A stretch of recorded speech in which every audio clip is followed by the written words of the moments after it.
أهله. وأقدم احترامي أيضا للمعلمات والمعلمين الذين بذلون استطاعتهم في تعليمنا حتى انتهاء الدراسة التي تبحرناها في هذا المعهد. وفي هذا الشهر السعيد أقول قولا سلاما وتحية إسلامية لفضيلات المدعوات الحاضرة في حفلة المرجوة. ولا أنسى كلمات الشكر على زميلتنا وأخواتنا التي يتعاونون على نجاح هذا البرنامج حتى تكمل الكلام كله. أيتها الحاضرة المحترمات، أنا طالبة من الطالبات نائبة من زميلات في إلقاء كلمات الفراق بيننا من المستوى الأخير، وأخواتنا من المستوى الأول والثاني للمدرسة العالية، ومن طلبة المعهد التابع لمؤسسة أم أيمن. أقول النظرة هو لازم إذا تقدمه اللقاء، ولا نجلسان يجتمعان إلا ومعهما الفراق يوما ما، حتى بين الزوجين اللذين يبنيان التحبة سيفرقان إما بموت أحدهما وإما لأسباب أخرى، ولأن ما سوى الله لا بقاء ولا دوام له. وفي أول وهلة أقول نحن من أخواتكم في الدين والعقيدة، لا نخلو من نسيان وخطأ، كما ورد في أحد الأخبار الإنسان مكان الخطأ والنسيان.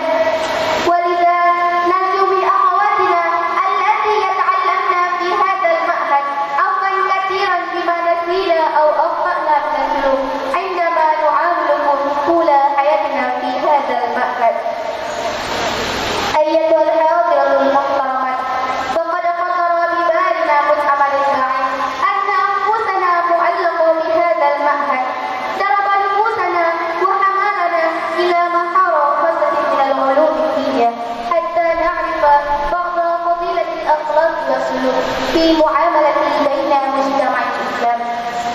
ولذلك نشعر بشدة بأن نخرج ونغادر من هذا المعهد، وأيما نتمنى والله يختص من يشاء. وكما أن نشعر ما دمنا في بيئة المعهد وجدنا ما لا نجد أخرى، وهو من جواهر الحياة وألوان خيرية تكملت ناحيتها ناحية أخرى.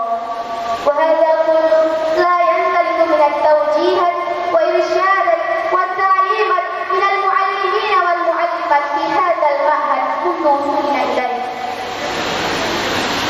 أيتها الحاضرة المحترمات، وفي الحقيقة أننا لم نستطيع على أن نجد علوم لبها والمعرفة قلبها، وإنما وصلنا أمام بابها ولم نجد مفاتيح لكل باب منها، وإنما نستطيع أن نصورها بصورة غير واضحة.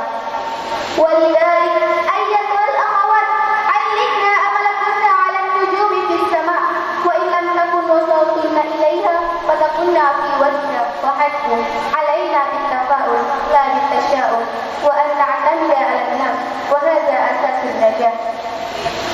وعلما أننا سنكون مسؤولا في أمر الأمة في المستقبل، وعلى رأسنا أثقل الحمل في تربية الحياة لا سيما عندما كنا داعما، فواجب علينا تحسين حياتهم وتربية معيشتهم. أيتها الحاضرة المحترمة، إذا رأينا بالواقع خصوصا الأجيال الآن فأكثرهم لا يعلمون ما هو حقهم وواجبهم، وذهب منهم روح الإيمان، ولك لديهم ثقافة إسلامية وتبادلت ثقافة غير إسلامية أو ثقافة مادية. ولهذا من واجبنا أن نراجعهم إلى الهدى وشعار الإسلام الذي رسمه نبينا محمد صلى الله عليه وسلم.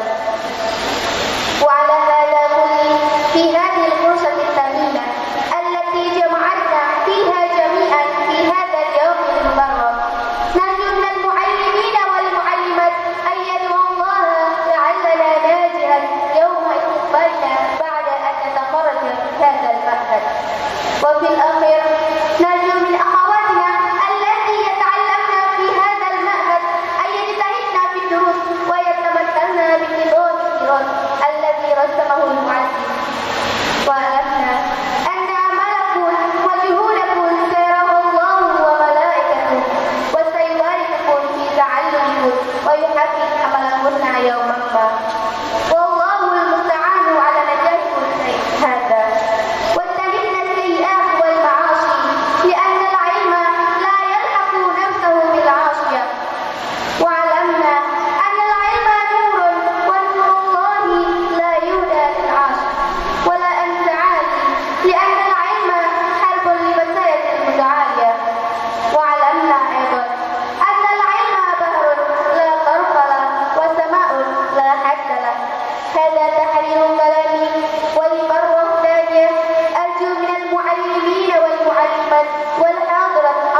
تحلمها وهام، إن كان ما ضمت يمينك يميني، يا وجدي إن هبت عادي على